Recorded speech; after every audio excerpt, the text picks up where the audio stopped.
Good morning, everyone. I am Jingi Boni Dumaog, Bscrim 3 Block A. What materials are needed and demonstrate the fire combustion process? What is combustion process?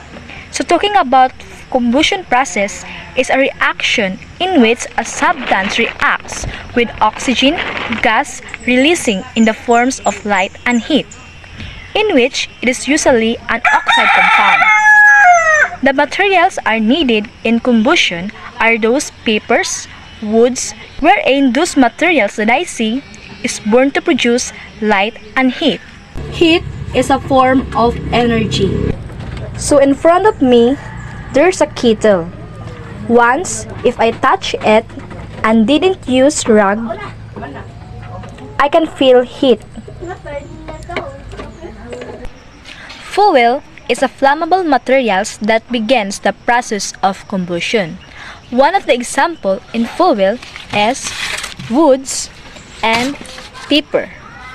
So now I have a piece of paper and I will burn it, and let's say what will happen next.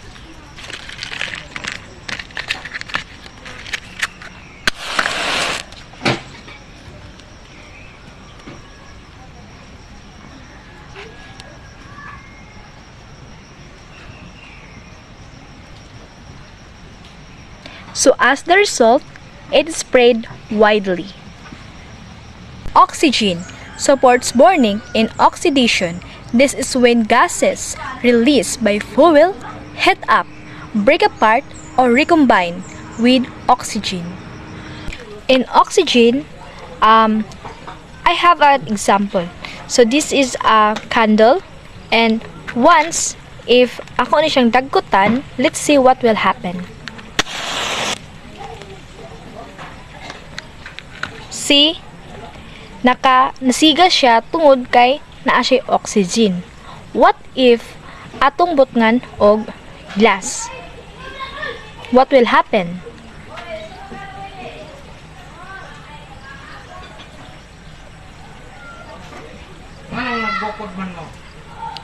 Diba? Napalong tungod kay dili siya tungod kay wala siya oxygen. Number 2. What is fire triangle, and demonstrate it using gathered materials by putting all the elements together. Fire triangle is an early attempt explain of fire which comprise of oxygen, heat, and fuel. These three are frequently referred to as fire triangle. Fire is not about an object, but it's about burning. So, fire triangle used to show the rule that a fire needs three things to burn. If one of these three things is removed, then the fire will pull out. In the middle of fire triangle, there is also a chemical reaction. So, in fire triangle, there must be a fuel to burn, there must be an oxygen, and there must be a heat to start and combustion of fire. In number 2, one of the example is the candle again and a posporo. So let's see what will happen.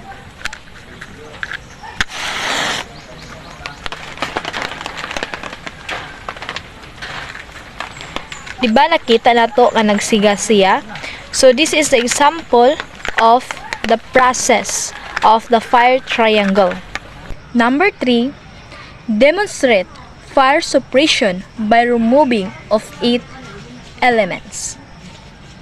In suppression, the only objective is to stop combustion by removing or altering one or more sides of triangles. Well, today, I'm going to discuss which involves fire, and whenever we do a fire, are extremely careful in fire.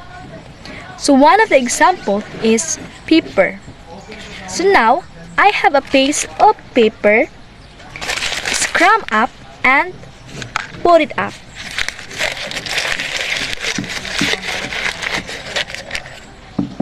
Let's see what happened next.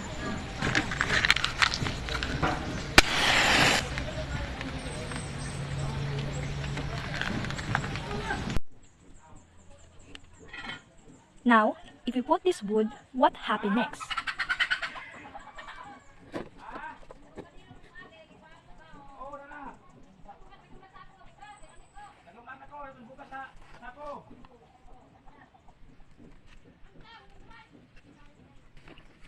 The fire went out.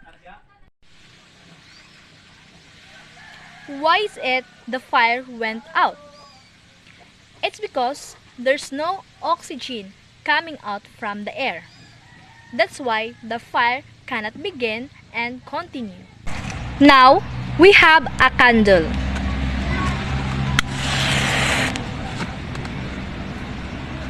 And I have a piece of ring. What we need to do is to slowly going down on the flame.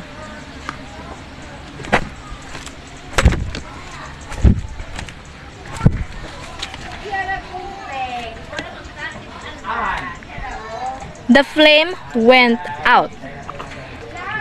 So what the thing will leave is only the heat. Fuel. To remove a fuel, it is a process of removing the fuel element in the fire triangle. If we remove the fuel in the path of the fire prevents the fire spreading. One of the example of fuel is house and forest. So as if that this is the forest and this is the house. What I'm going to do now is to burn this forest and let's find out what happened next.